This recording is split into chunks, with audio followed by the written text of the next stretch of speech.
Welcome to Mind Over Matter. Today's guest is a powerhouse of healing and hope, Lillian Easterly-Smith. From battling her own addictions to leading groundbreaking recovery work through Aruka Ranch, Lillian is living proof that transformation is possible. She is not just rewriting her story, she is helping thousands rewrite theirs too. In this episode, we dive into why behind relapse, the dark line between addiction and trafficking, and why true recovery must begin at the root. Buckle up. This one's deep, real, and radically healing. So, why do so many people relapse even after going through treatment?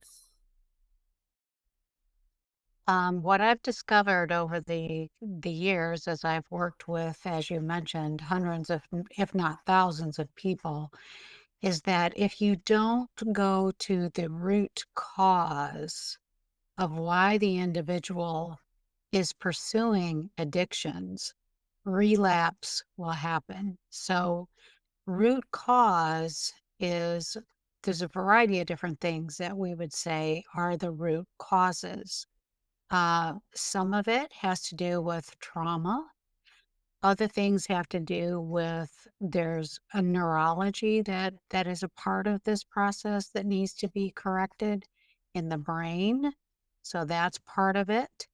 And the other thing is when you are pursuing addictions, more often than not, it has become a coping mechanism because you don't know how to navigate through life. So you don't know how to deal with your emotions. So, for example, I was just talking to a client yesterday who had never learned how to grieve properly. So her entire family basically was like, okay, be strong, just pull yourself up by your own bootstraps and just be strong and you don't need to cry.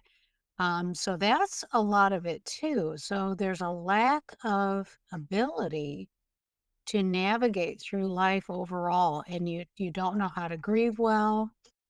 The other thing is anger. A lot of people suppress their anger, and if you suppress your anger, that turns into depression. And then you want to numb out from the depression. No one wants to feel sad, so they use substances or they even pursue relationships that are unhealthy to just mask what it is that they're experiencing in life. So, root cause recovery and relapse prevention are the things that we really try to help people with. Mm-hmm. Right. So, is it more about the environment they return to or the unresolved pain they carry?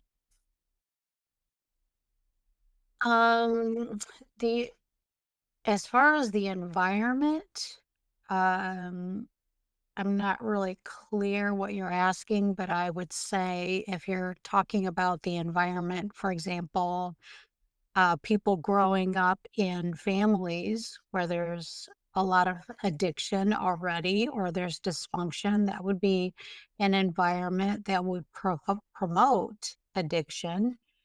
The other thing is if you're in an environment where the community is lacking in a lot of respects, so there's not tools available for individuals to reach out and to talk to someone if they're struggling, or let's say even a child, growing up in a school system where there are things not available to them, a school counselor. They're not, in fact, I think a lot of peer pressure can happen depending on, what's happening in school systems. So that would be environmental.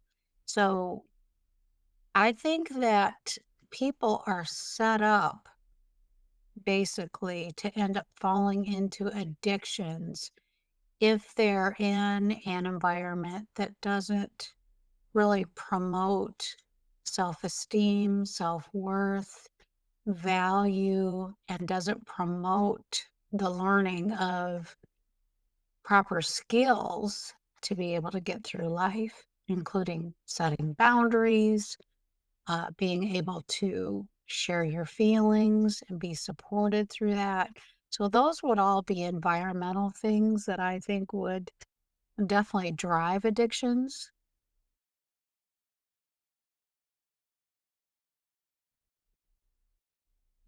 Mm-hmm. That hits home for so many. So often we blame willpower, but it sounds like there's a deeper wound at play. Can you talk about what long term healing really looks like? Well, when you consider going through a healing journey, I think the first step is the removal of the substance or the addictive behavior. So that has to stop. So if it is drugs or alcohol, we always recommend that an individual goes through a detoxification process so they can go into a rehab center. Then they can come out and start working towards those root causes of the substance. Now, if the addiction is more of a behavior, for example, sexual addiction, or I mentioned relationship addiction, they have to make a commitment to have accountability and abstinence of those relationships and those behaviors. And the reason being, if you continue to numb out and distract yourself by using substances or behaviors, you're never going to be able to get to the root cause. So once you stop the behavior, you stop the substance, now we can begin to work on what your thought life is, what your emotions are. And that's hard work. That's why a lot of people, once they stop the substances or the behavior, they have this overwhelming, rush of emotions and thoughts that can be very hard to deal with. And so they want to run from it. And so they have to make a commitment to stick with it, to go through the discomfort until you can get to a place where you're thinking clearly and you know how to navigate through your emotions. So the beginning is to stop. So it's abstinence. Then you can begin to work through the feelings, changing your thinking, and then getting to a place where you have brand new tools to be able to do life in a healthy manner. So there's a lot of different things that we use with people. Some people work very well at support groups where they're with other individuals who are struggling with the same thing. And those that are leading the groups are individuals that have gone through the process already. So groups are great. Having some life coaching is helpful.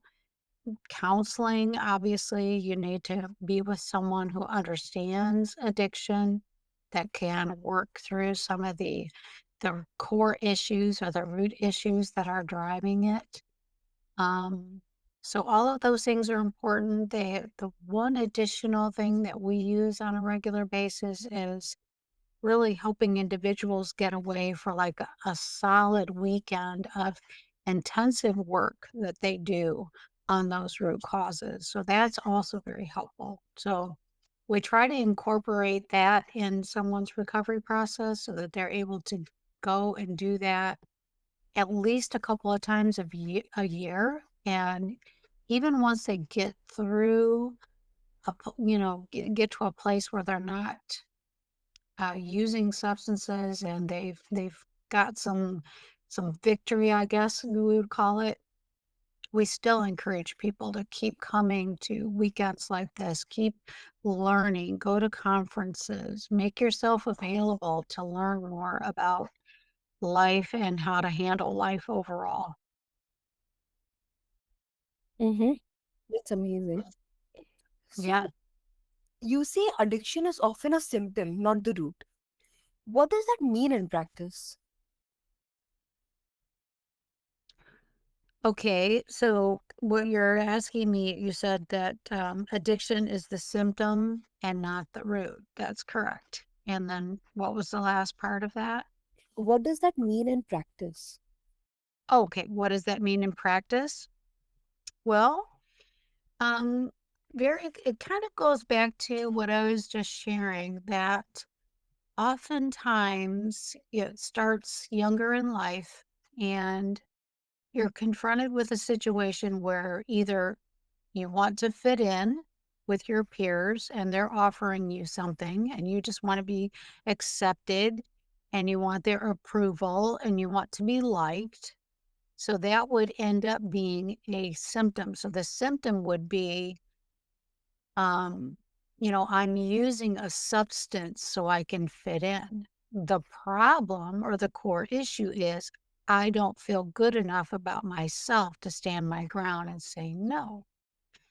So that would just be an example, but obviously, no matter what the individual is doing, the behavior or using a substance, every time that we see that or you look at that, you should always be asking yourself, why is that person choosing to live their life that way? So if you go after the why question, like what's underneath it, why are they doing this?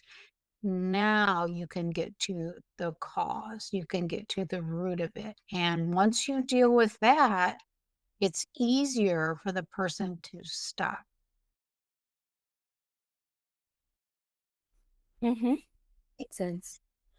Yeah. So, how does Aruka Ranch actually uncover and treat those hidden wounds? Well, there's a variety of different things that we use here, which makes Aruka Ranch different than some of the traditional models out there. And I mentioned a little bit about neurology and the brain and the importance of brain health and the ways that we can, natural ways, by the way, yeah, as a matter of fact, natural ways that we can actually support our brain, nourish our brain, have a healthy brain. And if your brain is healthy, then you're going to think more clearly.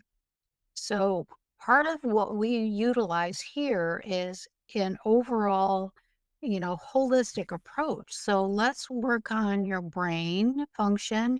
Do you need to change your eating habits?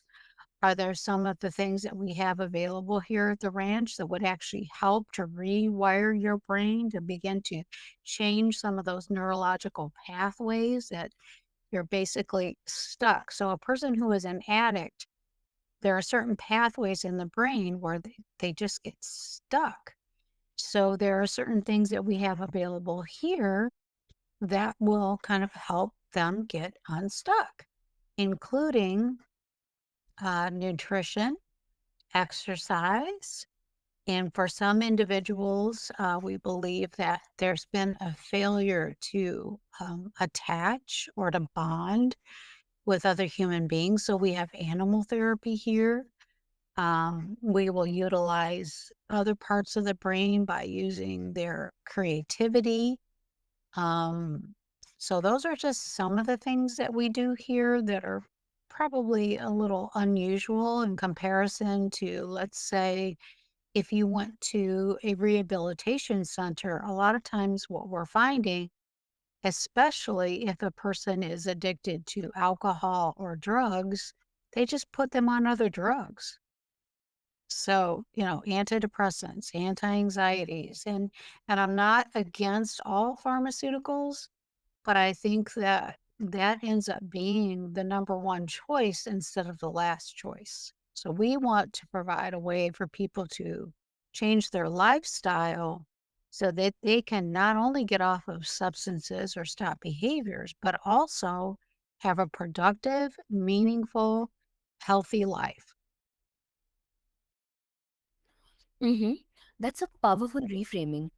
It's like treating the smoke instead of putting out the fire. I love that Aruka leans into deep emotional work. Okay, so you mentioned treating the smoke without putting out the fire. That's a good analogy. That's a good picture of that. And then what was the second thing that you mentioned? I said I love that Aruka leans into deep emotional work. Oh, yes, definitely. The emotional work is critical. So, um, I'm sure that not all of your listeners even know this, but there are 4 core emotions that we all have. Now, we do have counter emotions, which mask those 4 core emotions, and then the 3rd level is the coping mechanisms and all of the things that we choose to do to cover over everything that we're feeling, whether it's a counter emotion or a core emotion. So the core emotions are anger, fear, sadness, and the 4th is joy. So we were all designed and created to be able to go through the sadness, to go through the anger, to go through the fear, and return to joy. Unfortunately, if you don't know how to grieve, let's say, properly, like I mentioned earlier, so really feeling sadness and let that just have its work in you and being able to release it, you kind of get stuck in that sadness. Or if you don't understand that fear is a human emotion that we all have, it's just what happens when you have the fear that creates the problem. So many people, it's fight, flight, or freeze. Instead of just admitting, I'm afraid, and then doing something with that fear. So fear is another. And then anger is a big one, especially in our society today. There's a lot of angry people in our world, and no one knows how to deal with their anger properly. So I've learned along the way that it's very important when you're dealing with anger specifically is that you really look at it and do an inventory of your anger. And what I mean by that is looking at the anger and saying, okay, is that really what I'm feeling? Or am I feeling sadness or fear? And those feel more vulnerable to me. So I don't want to feel those feelings. I would rather feel anger because that makes me feel powerful or it makes me feel like I'm in control. So if a person has trauma or hurt in their background, a lot of times they will choose fear or choose anger over fear or sadness because that makes them feel vulnerable and they don't want to get hurt again. So it becomes a self-protective strategy. Um, the other thing about anger that I think is important is that we need to ask ourselves, is this something that is like a righteous anger? Is there an injustice going on that I need to do something about and use my voice? Or do I need to address something in a relationship, set a boundary, do the confrontation, but do it in the right way? So anger can be a productive emotion. So, again, going back to why people are using substances, if you don't understand these core emotions and you don't know how to work through them and get back to a place of joy or get back to a place of peace, now you're left with all of this inside. It's all internal and you don't like that, right? Who would? So I want it to go away. So how am I going to figure out how to make it go away? So instead of sitting in it and trying to figure out a lot of the things I just talked about, we'll just numb out. So I'm going to, pop the bottle of wine open and I am drink the wine, or I'm going to pursue this activity, or, you know, I'm going to buy myself something, even, spending.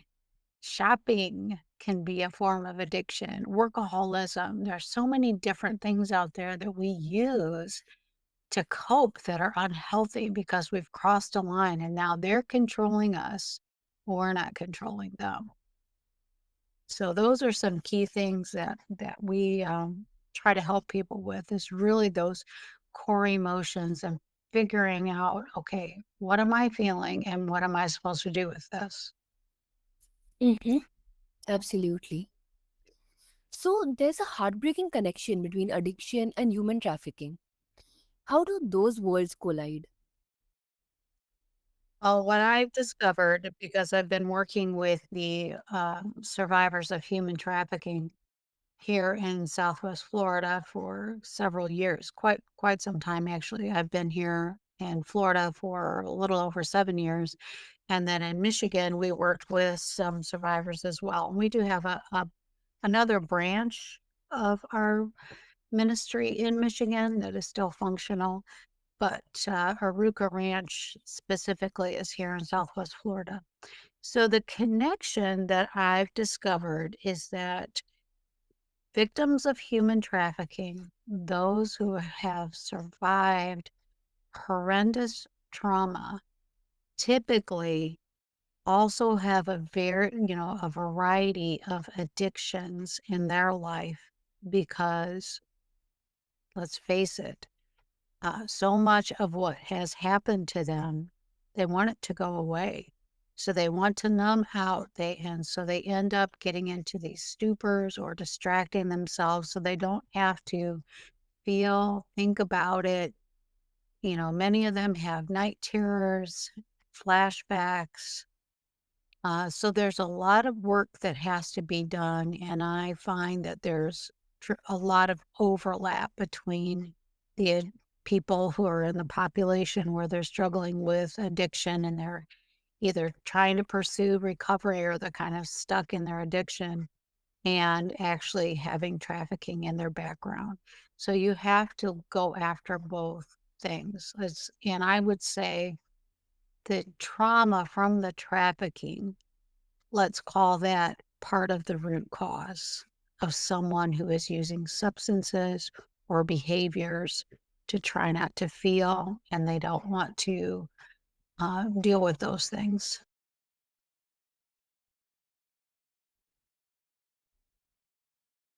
Mm-hmm. Makes sense. And how can recovery programs respond more compassionately to survivors? What was about the compassion with survivors? How can recovery programs respond more compassionately to survivors? Um, I think overall, many of the people I work with, the condition that you find them in, they need love, compassion. They need to be heard.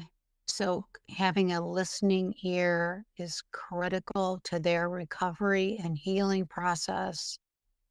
So much of what they've experienced in life, no one was there for them. No one was there to protect them, to intervene for them.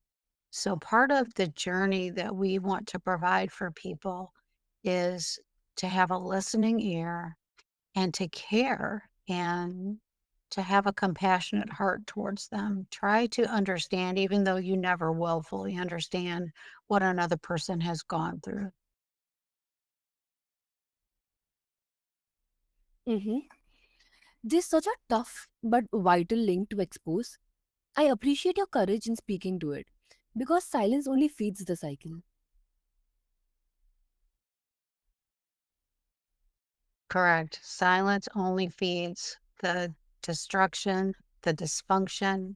So we all need to speak out about these things and to make ourselves available as much as possible to come alongside and help others.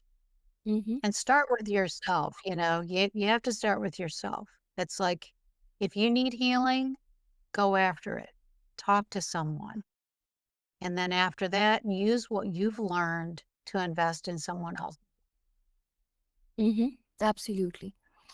So, why is it so crucial to integrate trauma informed care into addiction recovery?